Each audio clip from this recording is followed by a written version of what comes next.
Hello everyone, welcome back.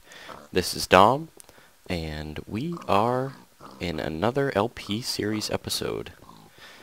I have not played this LP series for 7 days. I've been doing a lot of other stuff recently, but I have done a couple changes today, and we're going to continue them right now. As you can tell, we're up in the farm, and it looks a little bit different.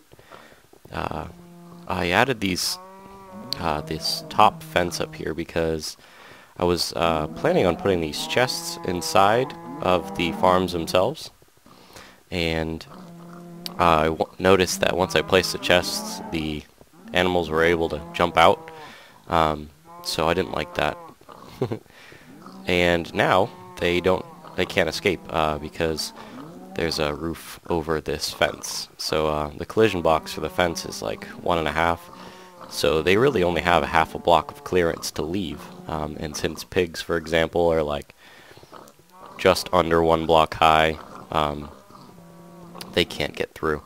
I don't even think the baby pigs could get through. I haven't tried it yet, but I don't think they can. We'll see. And if they can, we'll come up with some other plan in the future. But what we're going to do is finish up the rest of the fences right now. Oops. And, oops. Figured out. I want probably 12. There we go. Figured out that for every 3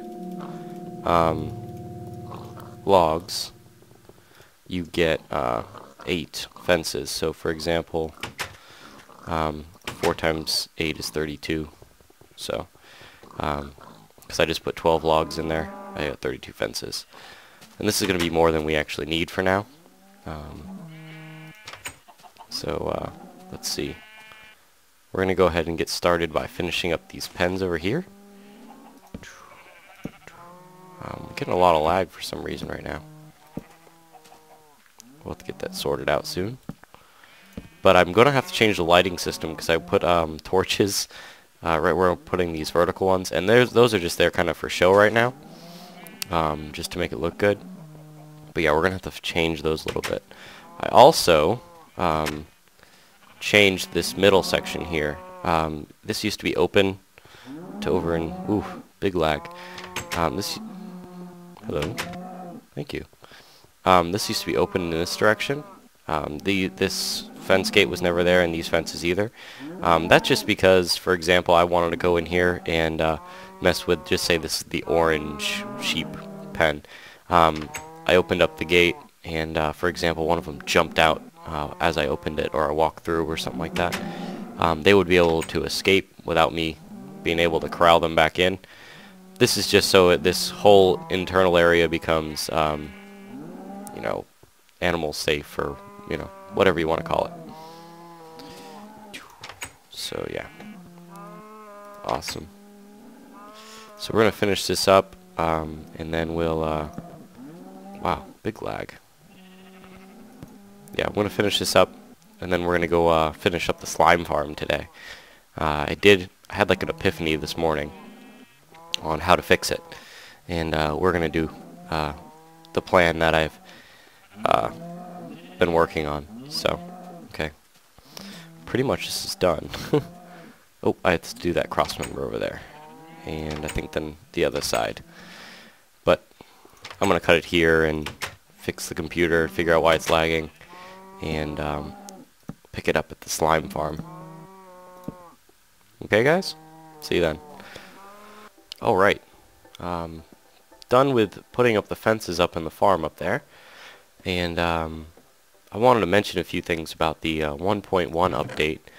I mean, I know it's been a little while since I have messed with it, or, you know, I've been on here. Since the 1.1 update came out, I have gotten a few comments about the dry dock, and there's the concern about it is, you'll see really soon, is that these fence gates always close every single time this block updates, either when the water floods in or when this block goes down. And I'm pretty sure it's a bug. I'm hoping that it's a bug, and then it gets fixed in the next patch. But until then, you can do one of two things. You can either let the water flood back into here. It really doesn't affect too much. The only thing that it affects is letting your boat automatically kind of right itself and push itself forward. The reason why I had water on all sides under here, I'll show you what I mean.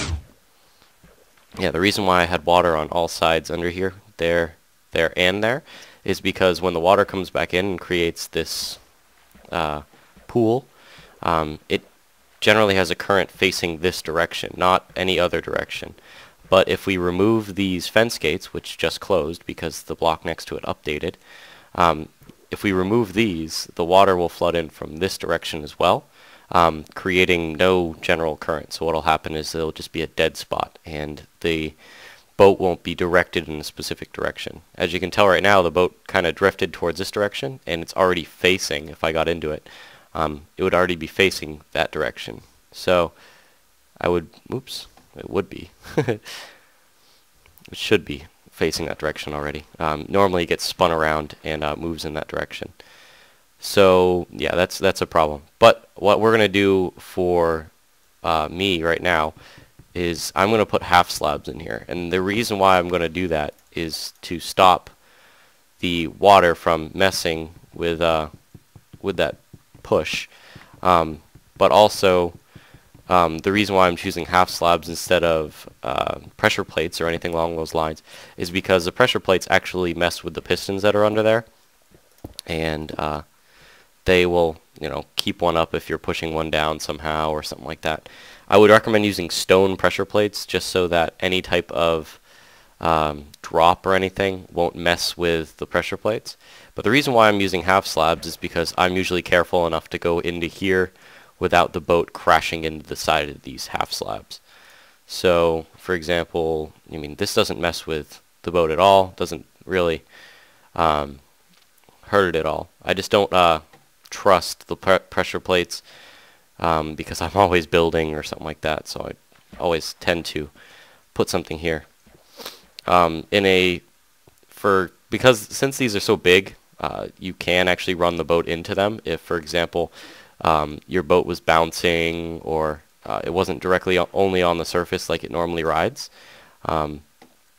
So, for example, you had just come off of, I don't know, for example, like this. We hit the waterfall, and we get thrown up in the air, and you see how the water kind of goes up and down. Wow, a lot of lag going outside. Oops, see? Yeah, if the boat's bouncing like that, you have a possibility of hitting those half slabs. So let's see what happens if we go full speed. Full speed in. Nope, we should be good. And that's just the setup I have. It works. So yeah, it will work either way. But you can actually remove these half slabs. Replace them with pressure plates, or just remove them entirely. You just won't get that automatic effect that we had before. Okay, so let's go ahead and jump down to the slime farm, and let's complete it this episode, hopefully. Well, guys, we're in the slime farm, and it seems to be really working. I mean, I don't have any of the water currents or anything in here yet, but there's a lot of slimes that have spawned and just kind of been sitting around. Some of them have even gone into that cave system over there. Actually, and some of them were spawning below, which was not really the plan, but I think it might work out better. But because this chunk right here is also the slime chunk as well, and in that corner over there is where the next one starts, or something along those lines. So I did have some spawned in there, but I also had a bunch up here, so I do know that it's working very well. Either they're spawning way up high and jumping down. Ooh, a lot of people. Or they're spawning on this level, but I bet you that they're spawning way up there and jumping down because there are majority smaller ones compared to the bigger ones, so that I'm assuming that they fell down and broke apart. So, and I really don't want that to happen in the future, because the smaller ones, if they spawn way up at the top and they fall the whole length down, they die from fall damage, because slimes are too dumb to know when not to jump off the edge. I just lost my only sword. I guess this will be a really good source of XP in the future too. Okay, so after I get rid of all these slimes, we'll start with the process of making this better.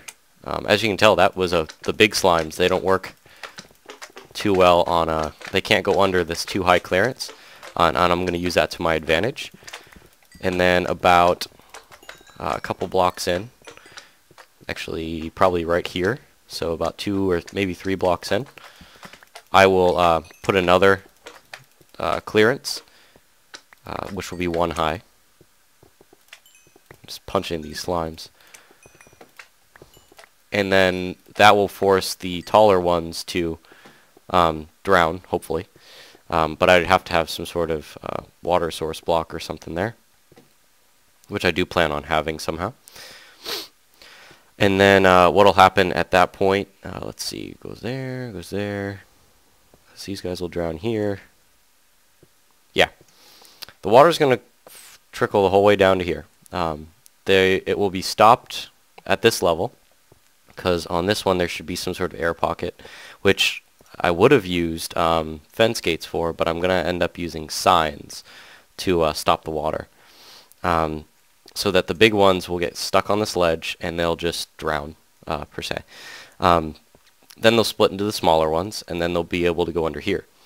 At that point, what'll happen is I will have the same water current that's pushing the big ones into here, also pushing the medium-sized ones towards the center a little bit. There'll be another ledge, for example, right around here, where the medium slimes won't be able to make it under, since they're just above 1 block high, and they will drown because I will have some sort of water source here as well. Don't know how I'm going to do it, but we will see.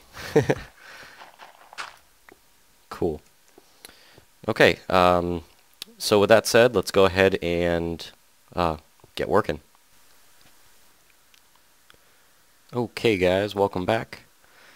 I built a very full scale, almost, except for the multiple layers, almost full scale model of the slime farm. And what my goal was to do was to plan out how to deal with them after they got all the way down to the bottom. And my goal in doing that was to eliminate the use of water streams to, you know, bring the slimes, the big ones and the small ones and all that stuff, to a single point and then divide them up. I didn't feel like doing that. What I really wanted to do was so that as soon as they reached the bottom here, I'd want them to suffocate and then eventually become small ones, and only the small ones would be able to go on. And I think I have done that effectively. So let's go ahead and take a look. It's very, very complex. Well, it's very, very resource heavy. I bet you there's a better way of doing it, and I plan on changing this way in the future. But what I did is I used alternating fence posts, and it leaves a humongous airspace in between for only the small ones can fit through. Once they suffocate, split up into small ones, or even just the small ones might come through, they'll hit the water streams, which eventually will bring them to a single collection point over here, for example. So that's the plan. So now what the goal is to do is to implement something like this in the LP world. So let's try it out. Okay, now that we're back, we're gonna test out this thing. I didn't test it recently before I made a couple of changes, so I want to see if it still works. Slimes tend to want to run towards water for some dumb reason, but they go ahead and they sit on the fence posts, the bigger ones, the medium and the large ones, until they suffocate and split up. Don't be confused by the lots of the other ones around. And eventually they get spit out here. As you can tell, some of them are coming down. Here we are. Even if they die somewhere along the way, the good part about this system is that there's no stairs or anything, so that all of the drops, all the slime ball drops, come down to this collection point. So it's real nice along those lines, so that, you know, I get every single slime ball. Also, good part, you know, even though, oops, yeah, that was a test I was doing earlier. Come on, close it back up. There we go. But one of the disadvantages to this system is that I don't get the experience for splitting them up. But I personally do not care about the experience at this point, because I think this is going to be a good source of experience, plus whatever else I have in the future. So, I mean, this works out really well. I mean, just for those couple of slimes that I placed down there, I think it was like 6. I think 3 of them were large ones or whatever. But I think almost every single one of the slimes split up into a small one. We're probably at like 90 or above % efficiency on survival rate. So, let's go ahead and try to bring this into the LP world. Okay, guys, back in the LP world. I'm sorry, I forgot to mention the other world wasn't a real world. But I think you guys understood. That was one of those flat maps that came out in the 1.1 update. So useful for trying to make stuff, test stuff out. So what we're doing now is we're carving out the water channels for those streams which we saw earlier. And I think I am still playing on peaceful, so I have to switch back to hard. Oh, true pirate. And I'm pretty sure I fixed up my computer so that there's no more lag. I'm hoping. So yeah, what's going to happen is, let's see, after I'm done with this, I have to take a trip to the nether, grab some nether fences, or make them. And then I have to grab some more wood and make some more fences. I think I need like 114 of each, something along those lines. Or it might be 116 of one, 112 of the other, something like that. But that's just to make it even. Cool. And as soon as I'm done with this, I will go and I'll grab those fences. So I will see you guys as soon as I'm done with this. Okay, guys, I have to kind of cut in real fast. I'm up on the top of the base right now. I know it's kind of risky in the middle of the night, but I was trying to get some more logs, and first tree I cut down, I get an apple to fall from it. It's like a 1 in 200 chance. It's really cool. So I just had to record that. That's the first time I've ever had an apple ever in Minecraft. Well, naturally, of course. So I think I'm gonna go keep it somewhere. Very excited. Okay, I'll see you guys after I'm done with this, and we'll head into the nether and get some more nether bricks and stuff. See you then. Alright, guys. I'm back. I have enough fences to do the normal fence part, so now what we have to do is get enough nether brick to do the nether fence part. And since I think 1 nether brick equals 1 fence, so I think all we need is about 2 stacks of nether brick. So I don't think I'm going to have to destroy too many of structures. We will see, though. It's really weird that it keeps, you know, drop blocks in this world because the chunks aren't loaded. Not very happy about the gas that's right there, though. But I do like those that I did end up making a semi-safe path between here and that fortress we found. So I'm kind of happy about that. Ooh. Wow. Getting accurate. So, let's head over there. I know it's kind of laggy right now, but... Ooh. Just because I didn't give the world enough time to render all the chunks for recording. Okay. Yeah, since this is kind of safe now, it's much easier. So I'm going to go ahead and get some nether brick, and then I'll meet you back in the slime farm. Okay, guys. Done in the nether. And we are going to head down to the slime farm. Why do I keep on finding slimes? And pretty much what we're going to do is try to complete it. I have plenty of fences, pickets and pickets, oh the devil, whatever. So we're going to try to complete this best we can. That's funny, that slime's stuck in between those.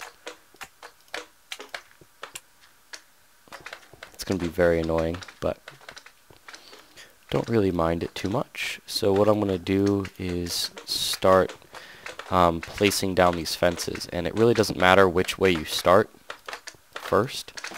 I thought these, yeah, I was like, I thought these guys hurt me. Come on. There we go. There we go. That's better. Little ones I don't care about. Yeah, I dug out the middle. Just a little bit of a reminder there. Oh, I missed all of them. Okay. So yeah, it really doesn't matter which way you start this. So we are going to start it, just that one corner will be a normal fence. What we'll do is we'll just alternate them. So kind of like this. And these center blocks are going to be taken away. They're just there for lighting, because I didn't like mobs spawning randomly on me. And okay. Once I'm done with this, what I'll do is I'll go back through and fill out the other spaces with these fences, and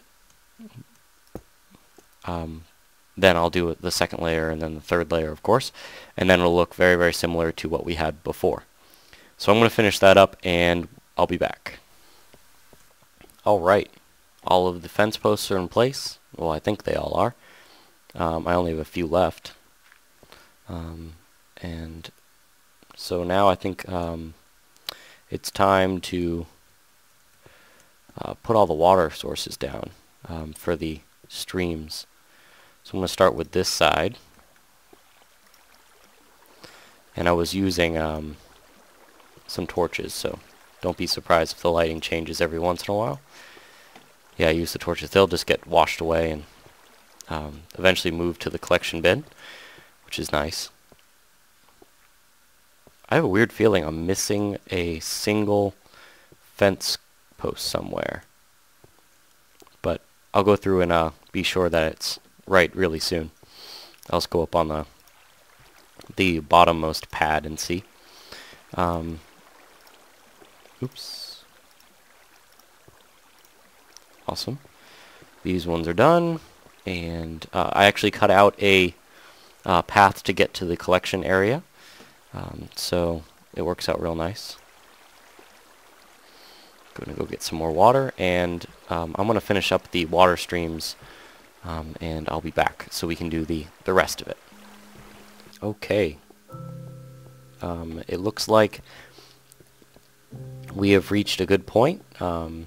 Pretty much everything's in place. Every single one of those fence posts is in place. Now the last thing we're going to do is we are going to place the water. And to do that, I'm going to build a temporary dirt platform here. Another way that I could have done this is by placing the water up here, so they originally jump into the waterfall itself. But putting the first water source blocks at this level right here gives the slimes that just jumped into it more of a chance to survive the entire waterfall.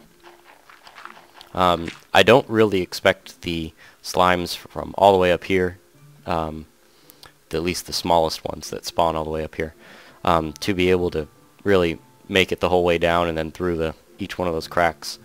But we will see. So I'm going to go ahead and build myself a temporary dirt platform and fill it with water, and we will be back. Okay, the water is on the temporary dirt platform. Now the only job is to go ahead and dig out the temporary dirt platform, and we will have a working farm. So I'm going to do this, and I will meet you at the bottom waiting for some slimes to come out. Okay guys, we're down in the mine at the exit chute for the slime farm, and we are just about to check out our very first victims. Here they are. 3 slimes so far. I put in fence gates here so I can just open it up and take them out. I could probably automate the process somehow, but I don't know. I like it how it is. Also, I mean, whenever they get a lot of them, it would be really cool to see like a whole bunch of slime just piled up here. So yeah, that's it. I'm actually really excited that we got this done. This is one of the biggest projects that I've ever done in Minecraft, was digging the whole thing out, and pretty much start to finish it was one of the biggest things I've ever done. So, thank you guys for watching, and have a good day.